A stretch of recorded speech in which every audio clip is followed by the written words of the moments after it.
All right, what up, people? Excuse me. It's your boy Chig from Guna Eagle Eye, coming to you again with a brand new video. This time it is the preview for Arsenal versus Chelsea. It's the big one. It's the final. 3 years on, the same two teams meet again at the same stage of the competition, the final. And I believe, no, it wasn't. It wasn't there here. It wasn't this point that I debuted past the Chig. It was the Baku final. I debuted past the Chig. But from my perspective, I'm feeling less confident about this game than I did 3 years ago. 3 years ago, I made some brash calls. I thought that we would win during a time when everybody assumed we would lose. I thought that Mertesacker should play, and I was being ridiculed. Just go back to that preview 3 years ago. Won't be hard to find. 3 years ago, I made a call, and I said that I felt that Mertesacker should start that game. And everybody ridiculed me. They're like, Chig. I saw one guy go, Chig, I used to respect you for your comment, for your analysis on the game, but if you think that Mertesacker should start the game and you actually think he'll play well, that you are crazy, yada, yada, yada, yada, yada. I was the only person you will find on YouTube that made that call. And I said, not only should we start him, he'll play well. I guarantee you. And it was probably the best game I'd ever seen Mertesacker play, ever. Ever. Quite frankly, ever. You know, look, got a Chelsea fan here saying he wants revenge. He wants that revenge for 2017. And we got two teams who, let's face it, they've got their strengths, but they damn sure have their weaknesses. And their weaknesses happen to be in the same place, and that is their defense. You've got someone in David Luiz who I believe somewhere along the line, maybe once upon a time, could have been a good footballer. I truly, genuinely could have believed that. And I could see how he's good for younger guys. And he's clearly a guy that's got a lot of personality. He's got a lot of guy that you could tell breaches different types of personalities and cultures. You could see someone that gets on with people. But for me, it was never enough of a reason to give him a new contract. That's a Mikel Arteta call. We saw a fantastic performance out of David Luiz, and he started feeling himself. He started sucking his own penis. He started really believing his own Kool-Aid, only for last week to give away his 5th penalty of the season. 5th. So things like that do worry me. It does worry me because we do have a lot more holes in our team than we did 3 years ago. 3 years ago, we were a better side. We damn sure weren't a brilliant side, and we had our injuries, funny enough, in defense, the same way we have our injuries this year in defense. But for me, we were a better side then in a lot of ways because, you know, I think we were more prepared to fight as a team. And we have seen that most recently against City, so I can't say that completely either. But if you had to ask me honestly, Chig, which team would you have preferred to play this game against Chelsea? 2017's Arsenal or this year's Arsenal? I would have said 2017's Arsenal. So that in itself tells its own story because we've all taken the lead too many times, conceded goals too many times. So we know that this Arsenal team has some frailties. But don't let the 4th place fool you. Chelsea have some frailties too. And whilst they are building an awesome side for next year is next year. And if we were playing next year's Chelsea, I would say don't even bother tuning in tomorrow. But we ain't. We're playing this year's Chelsea.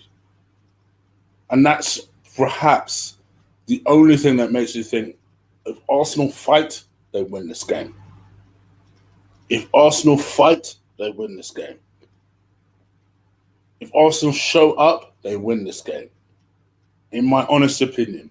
If they show up and Chelsea show up, don't ask me why. Don't even try and get me to explain the logic. I can't explain it. I feel like Arsenal win this game. Because in my opinion, in the 2017 match, I thought both teams showed up. And yet, for some reason, Arsenal won that game.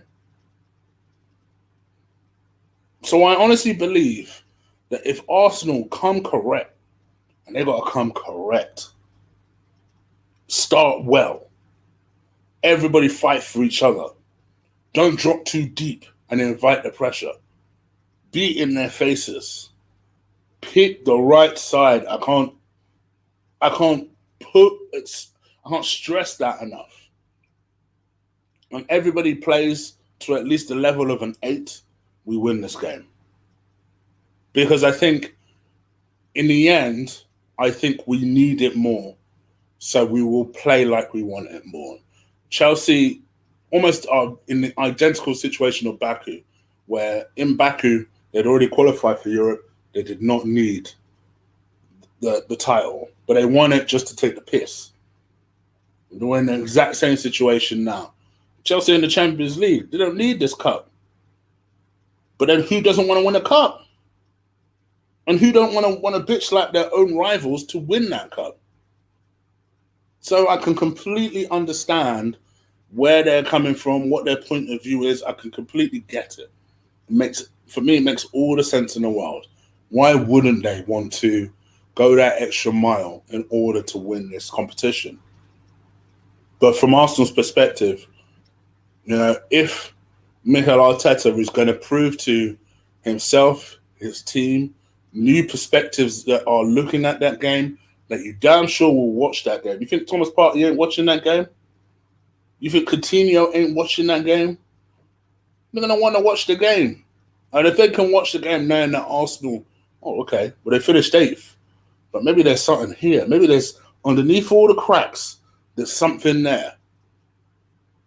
This game is important for multiple different reasons. Not to mention a little competition, a European competition that we might actually be able to win come next season. So I think from my perspective, I think we need to just get in their faces, make sure that, make sure that people like their midfield, which is, let's face it, to me, that's their main asset, is not causing us problems. That Drew doesn't come back again to haunt us, and that everybody's on point and they know what they're doing. This is going to be interesting, and let's see what happens. Let's see how we go. I'm going to show you what my 1 to 11 is. You guys can let me know whether you agree with it. I'm going to talk you through the team, and I'm going to give one impassioned speech, and then I'm going to let you know what my final prediction is for this game. So, without further ado, let me show you my hopeful 1 to 11 for this game. Here we go. All right, hopefully you guys can see that. And if you can't, let me increase it. All right. This team is to be expected. I'm going to talk you through why I've picked what I've picked. Now, for anyone who doesn't know, I did a member stream earlier. Shout out to DVS Dallas. Weirdly, I don't know your real name, bro. Robert and Rune came on. I appreciate those three for coming on. And Ben, Omar, who I know is a mod, but the mods were active as well. And we had like a nice little discussion about their teams and their tactics. From my perspective, I think 3 at the back, we just have to go to it. If David Luiz is playing in this game, he cannot play in a 4. For whatever reason, Arteta does not want to involve Socrates. He really does not want to involve Socrates. I would have been tempted to play Socrates had he been playing games, to be honest, because I think he'd relish the kind of physical battle with Giroud. Daryl Luiz, Double Agent Luiz, I'm a bit worried against Giroud. But I figure let me play these two as either side of him just in case. So this is what I've gone with. I've gone with Martinez in goal. For me, Leno has to win his place back. I don't care if he's fit for this game. I don't care if he's had a good season. So is Martinez. I think he's done nothing wrong. I think you see little kind of he's been really active on Twitter the last couple of days, talking about how much playing in the final means to him and how he's worked for so long to get to this point of being in a final for Arsenal. And they asked him about his future, and he said, "Listen, that he's not looking to discuss his future. All he's focused on is the final." Clearly it means a lot to him. He's an Arsenal man, and he gets it. And I completely trust him. Which shows you how well he's done. Because I don't normally trust with Leno. He's been there 3 years. I still don't really totally trust him. With Martinez, for some reason, in this short space of time, I totally trust him. Which means he's probably going to screw up tomorrow. But either way, I've gone with Martinez in goal. I've gone with a back three of Holding, Luiz, and Tierney. I don't want to play Luiz. But I'm hoping in a 3, it won't be a complete shit show. Remember, last week they gave that 5th penalty away. It wasn't a 4. I know they reverted to a back 3, but the damage had already been done. So he needs legs around him, so I've given him legs around him. Hence why I've gone with Holding. I think Holding was always going to be the Mustafi first pick choice. Again, actually, considering that Socrates has played at right back this season, he would have been actually an interesting choice for this position. But I've decided to go Holding because I think Arteta will go Holding. On the other side, I really struggled with this one because I thought to myself, all right, well, who are we going to pick? Because to me, this is a straight choice between Kolasinac and Tierney. And I think if you're playing in this shape, yes, whilst Tierney's crosses are going to waste somewhat, I would rather Tierney in this position every single time than Kolasinac. Kolasinac is a liability, and the sooner we sell him, the better. I'm guessing they're waiting to confirm Sarr because I think Sarr would be the natural. He'd be the natural person to step into this position. Should we play a 3 at the back? He's a centre back who's had experience playing left back. To me, that just makes a lot of sense. So, but Tierney for me in this position, abso-fucking-lutely. Which means left wing back, I'm going with Bukayo Saka. I was very tempted to go Ainsley Maitland-Niles in this. And actually, I could see why Arteta would potentially opt to go Ainsley Maitland-Niles on the left-hand side.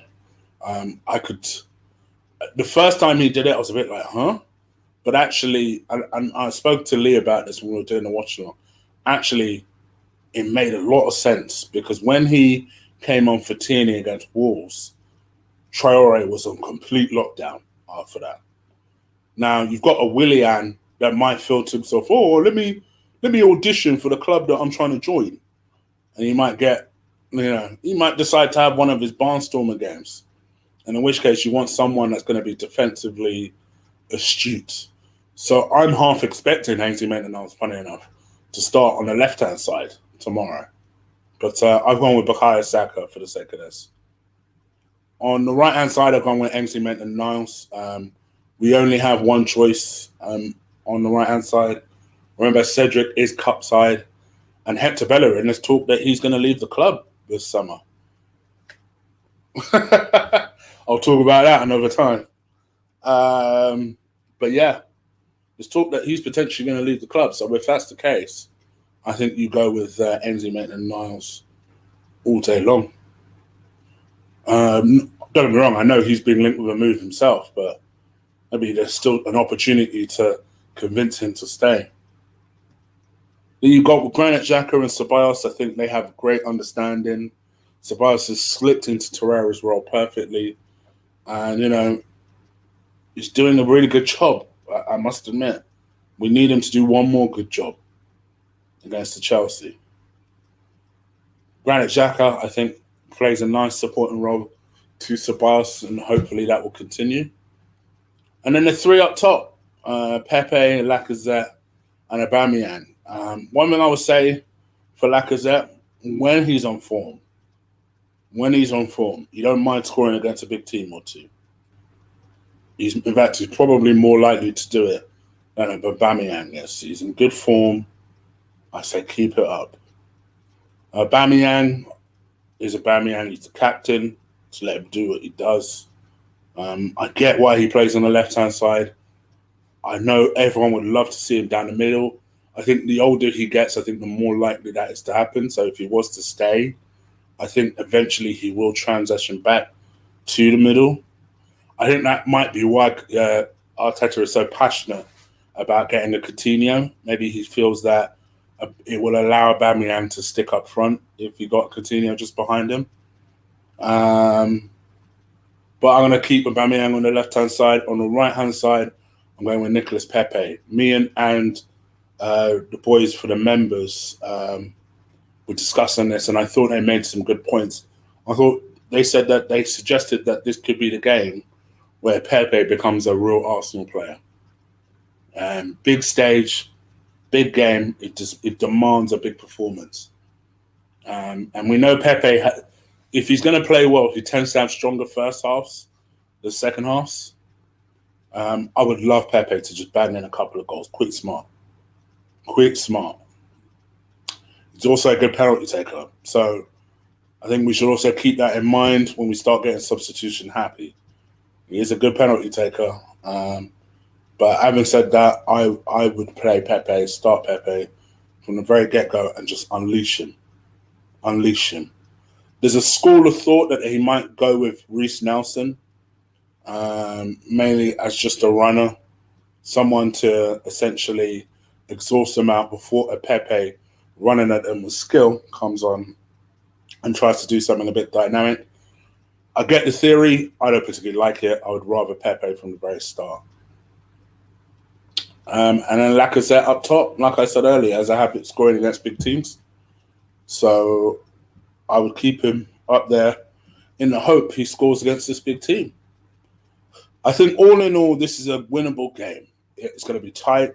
I'm starting to feel nervous even now, talking about this with you. But it's going to be tight. I think there could be goals because both defenses are useless. I'm going against my better judgment, to be honest. And I'm probably going my heart. My heart says 3-2. So I'm going to go with 3-2. But I must admit, it's my heart rather than my head saying that. My head says we'll probably lose 2-0. But I'm going to go 3-2. You guys let me know what you think. Leave it in the comments below. Please, guys, one time, absolutely smash that like button, especially before you get out of here. I would really appreciate if you guys did that. Just to give you a heads up as to what the schedule's looking like, I'm going to head off now. I'm going to do the combat show with Ola and Will. So if you're into your boxing, you're into your MMA, please hit the link below. Subscribe to the combat show. And we talk MMA and we talk boxing, and we do that every single Friday at 9:30. Hence why you can see I need to get off. Tomorrow, obviously, I will be doing the watch along on Lee's channel. Shout out to Mr. Lee Gunner. So make sure you go check that out on his channel. It'll be tight. There shouldn't be any reason I miss it. I'm going to tell Lee this himself. But I won't be there early. So I'll literally be coming in, and then I'll be coming into the house and then literally switching on the laptop to then start the watch along. So it's going to be tight from my perspective, but hopefully it should be okay. What else? And then we'll be back on this channel as always to do the review and player ratings for the game. So hopefully you guys enjoy. And yeah. Until tomorrow, guys, I'm out of here. Please enjoy the game. Enjoy the game. No matter what happens, me and Lee will be here to do our thing, to do the watch along, and to guide you guys through it. And yeah, I'll be back. Oh, and before I go, just because I noticed DVS Dallas has dropped a donation, if we isolate, I don't know who that's supposed to be, Puyol and Willian, that will force Chelsea to play through the middle. I'm not scared. I'm not too scared about. I think Ainsley Maitland-Niles to be on it tomorrow. I think he will as well. I actually think he will be on it tomorrow. And as you can see, my Combat Show host is active in the chat room as always. By the way, happy Eid to everybody. That's all my Muslim listeners that are listening to the show. I hope you guys are enjoying your celebrations and enjoy the weekend. All right. Oh, Pulisic. There you go. Pulisic. All right, then. Cool. I'm out of here, guys. I'll see you tomorrow. Take care.